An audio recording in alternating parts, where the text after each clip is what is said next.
Midnight, I'm a vindictive bastard, not all the time, of course.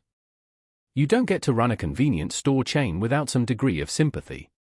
In fact, if you met me, that's the first thing you'd notice. I'm extremely personable.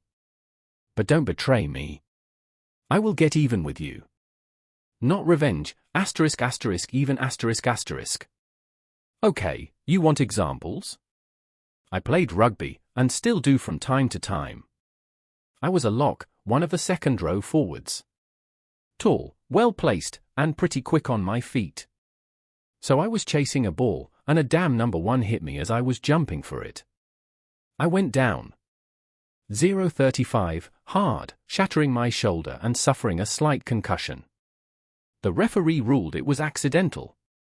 The trainer replaced me while my shoulder healed, and the team doctor released me.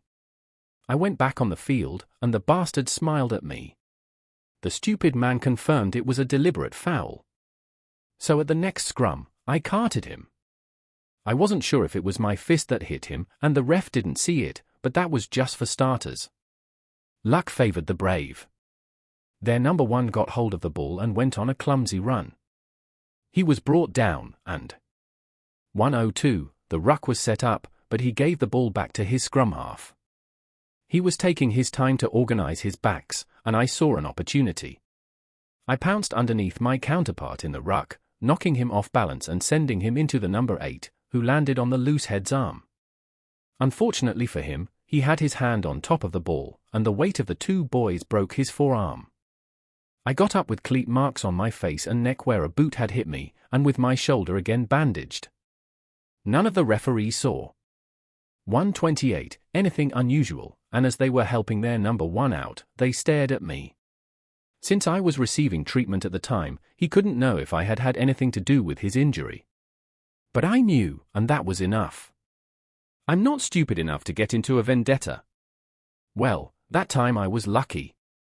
The opportunity arose, and the result was better than I expected. I had thought they would land on him and slow him down, so I could finish him off later. But you get my drift, bang me, and I'll bang you back. Keeping the accounts of the stores gives 158 me a pretty good idea of what is sold and when, and what money needs to go through the accounts. I'm also pretty quick to spot irregularities at the cash register. Most of my employees are wives, single mothers, and students. They are not people who have a lot of income, so to eliminate temptation as much as possible, they get a huge discount. They can also have expired food, with the condition that it is for their exclusive use. Basically, I try to make it not worth their while to shoplift.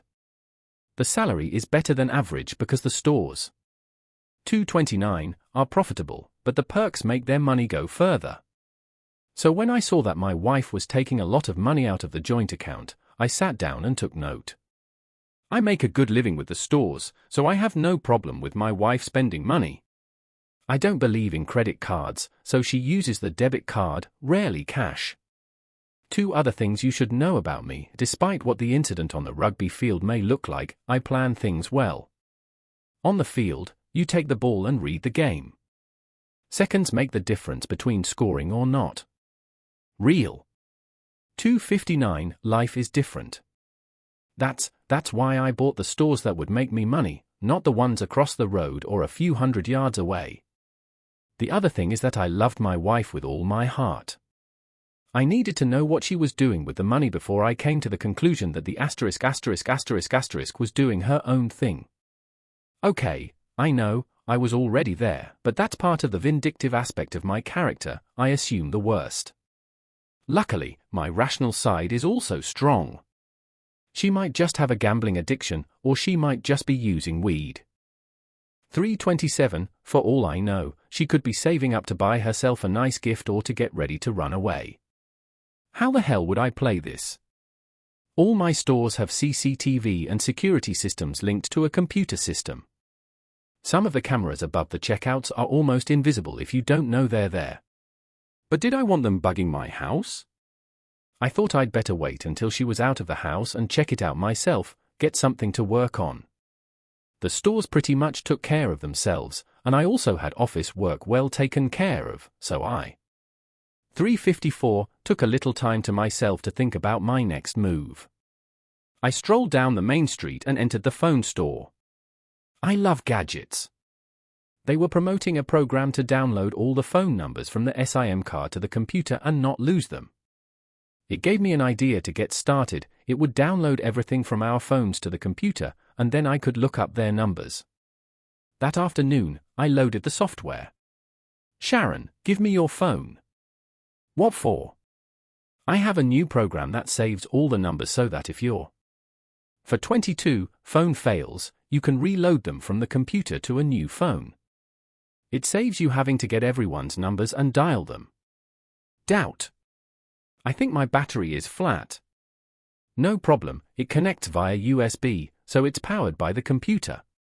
This shows how useful this tool can be. If it had been a faulty battery or something, it could have corrupted the data. Reluctantly, she handed me her phone. I created a folder for her data and downloaded it directly to the machine. Okay, it's in a folder in my documents called Phone Numbers in Your Name, in. For 54, case you need it. Is there a password? No, go straight to it if you need to. I went on the internet and started looking for classic cars. I fancied an E-Type if I could find one. At the end, Sharon had an overload of soaps and went to make herself a cup of tea. I quickly copied her file and emailed it to myself at work. Normally, I didn't bother to check Sharon's phone bill, it was paid by direct debit. However, things were different. I pulled the folder out of my desk drawer and took it to work. First, I checked her phone numbers. Strangely, I 523 recognized my problem as soon as I saw Steve Riley's name. A quick check of the phone record showed me that she phoned him a couple of times a day. Steve Riley was not only a competitor but also a soccer player. For me, as a rugby player, that was probably worse. Now I needed confirmation that they were having an affair and using my money to pay for it. I saw no other option but to hire a private investigator. I would have no problem taking time off work, but I'm a big bugger and would stick out like a sore thumb trying to follow either of 552 of them. I looked in the yellow pages and got a company in a town 10 miles away. I could have hired it from the company that did my security work for me, but they were the best in town, and I figured Riley would use them for his stores as well. I didn't want to hire someone with a conflict of interest. I made an appointment and took a couple of photos of Sharon with me. The private investigator was an ex-cop who seemed quite prosperous, judging by his premises. Either that, or a GIT flash, a bluff in his own way. In any case, all I needed was 621, evidence of unpleasantness, so I didn't need to be Sherlock Holmes. He told me a week would cover what he wanted, and I gave him £1,000 as a down payment. As I was driving, I realized I needed gas and stopped at a small gas station. As I was filling up the engine tank, I looked around, and my instinct told me I was looking at an untapped gold mine. I went in to pay and realized it was a husband and wife business. They were in their 60s, and I got talking to them. In short, they wanted to retire but hadn't done anything about it. I asked $651 them the price. I knew it was $250,000 below their potential and told them to ask for an appraisal. I gave them my card. Look, I may be a businessman, but I have to look in the mirror every morning. I may get revenge, but I don't take advantage of people, and I don't cheat. Much. A week later, I received 2 calls. One was an apology from Mr. and Mrs. Flanagan, saying that they had been told the business was worth about what I thought it was. They were flabbergasted when I accepted the price and asked for their lawyer's details. The second was of 722, course, my private investigator telling me that Sharon was playing games, but not just with Steve Riley. She had arranged to meet another man for lunch and then Steve in the evening when I was training. I told the private investigator to get me more details. I drove over there to give the PI another $1,000 and take a look at my new acquisition. The investigator had pictures of Sharon with Steve and the other guy in public but hadn't gotten anything sexual. I gave him the second installment and told him to get something that could prove 747, infidelity in court and an identity for the second guy. I sat around for another week, fulfilling husband duties in the bedroom. Hey, a shag is a shag, and you get it when you can. Sharon didn't seem unusually reticent nor unusually eager. However, oral sex was out of the question, not that it was unusual. During the week, I wasn't worried about STDs since we used condoms. Sharon was not on the pill because it made her gain weight. The following Friday, I got what I needed. Relative number 2 was a guy named Jim Leonard, a sales rep for a company that 819 sold those packaged products you see in corner stores and stores like mine. You know the kind of stuff, sewing kits, those little rolls of duct tape, electrical fuses, that kind of stuff. They used her apartment twice that week. Steve Riley and she got a little action in the parking lot while I was training. I had enough to know that my marriage was over. I figured she would be on the rag shortly, so her activity would dry up for a week. I put the first part of the plan into action. I got some chili peppers at the store and extracted chili juice. I 850 smeared the crotch of a few pairs of her panties, the big ones, the ones at the bottom of the drawer, the one she would probably wear soon. I also took a hypodermic and injected some tampons. I had heard that some guys used wintergreen as a joke, but I thought she might smell it. I had no idea if it would work, but it seemed reasonable. Riley played a little indoor soccer at the local recreation center, where I also played sometimes just to keep in shape. Naturally, I was chastised for my lack of ball skills, but I more than made up for. 921, it with speed and stamina. Usually, someone would be named goalie, and the position would rotate so that everyone got a good workout. My rugby skills gave me a distinct advantage in goal. Riley thought he could get around me with the ball, and he did while I was goalie. He was getting close, but he couldn't get around me. He stuck his boot in once or twice, and I pointed it out to him, but he just laughed. Then they scored, and we changed goalkeepers. He made the mistake of trying to provoke me. So when he tried to take the ball away from me, he kept 951, coming closer. I was a bit loose with my feet, and I hit him on the ankle, but not too hard. Then when he had the ball, I inadvertently hit him, and he fell on his butt. I, of course, apologized, made the excuse of not being able to read a 5-game due to speed, and helped him to his feet. Riley wasn't very nice, but the rest of the guys took my side. In the next game, Riley made a hard tackle to try to take me out. I saw it coming and let him go in before trying to clear the ball. As his foot came down where my ankle should. 1021, his knee managed to collide with my boot. The happy sound of his knee trying to bend the other way rewarded me. Our combined momentum tore the cartilage and ligaments of the joint. He fell to the ground screaming like a little girl. I apologized profusely again, but the others had no sympathy for it. They had seen how he tried to break my ankle and let him know that he had no one to blame but himself. We got him an ambulance. I offered to drive him home, it was the least I could do under the circumstances. 1050, he, of course, refused. By now, Sharon had already put on her panties and tampons. Clearly, the chili juice was having some effect. She was, shall we say, a little uncomfortable. She suffered for a day or two before going to the doctor. Naturally, the doctor had no idea of the real cause but gave her some cream, which she hid in her purse. She hadn't fixed all her tampons, otherwise, she might have made an association when her period was over. When I came back from soccer, I was sitting on the couch looking like thunder. You bastard! Who is she? Who? 1124, you've given me a dose of syphilis. Who is she? I'll take you to the cleaners. I'll get every penny you've got. It wasn't me. It must have been Steve Riley or Jim Leonard. What? You know I opened my briefcase and handed her a copy of the private investigator's report. Pack your things and get the hell out of my house. Where am I going to go? She lamented. Screw me if I know. But if you gave me a dose, then you're going to screw me. I was really pissed off. As I mentioned before, she didn't use the pill in case she got fat, so we used condoms. 11:56, for birth control. If she had a dose, she'd be shagging the rest of us with her bare hands. She's the one who deserves it. I grabbed the roll of garbage bags from the kitchen and went upstairs to the bedroom. I'll give you a hand packing.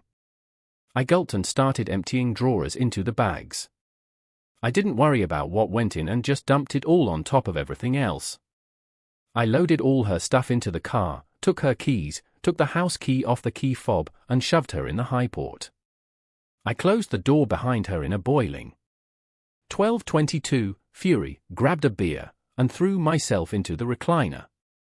I knew about her infidelity, but confronting her so blatantly set off the pressure cooker. I felt as if my heart had been ripped from my chest. I drank myself into oblivion. The next morning, I woke up with the rest of my life. Surprisingly, my hangover was quite mild. I attribute it to my physical fitness. I went to work rather dejected. I cleared up routine matters and made an appointment with my lawyer. Then I closed my office door and analyzed my options. Oddly, I felt no urge to retaliate. 12:53, against Sharon, Riley, or Leonard. I felt completely discouraged. However, my employees noticed my state of mind and sent Big Jean to interrogate me. Jean was in her mid-50s and was the store's agony aunt. She had seen just about everything and was one of those motherly women who can't take *******. She sat across from me and waited. Okay. Sharon's been acting up, and I've kicked her out. And that's it. I'm not going to do anything stupid, so you don't have to worry. Maybe not now, but I know you. I give you some time to get over it, and you do something. 13:23, that will land you in jail. Who have you been seeing? Steve Riley and a guy named Leonard. Oh, damn. You're not going to crack skulls, are you? I laughed. I actually broke Riley's knee last night. Oh, Christ. Are the police involved? No, I laughed again. We collided in a tackle playing indoor soccer last night, and he came out worse for wear. She looked at me disapprovingly. Boss, you have a lot of people depending on you. On top of that, they like working for you. It's about time you grew up a little. You don't need to prove yourself all the time anymore. 13:56, ******, all the people come to your stores because they know you're honest, and they know you'll help them if their backs are against the wall. Riley only gets the business because you give him room to trade. This vindictive streak you have goes totally against the rest of your character. I looked at her slightly surprised. It was her turn to laugh. Everyone knows you play fair, but if you get betrayed, you more than get even.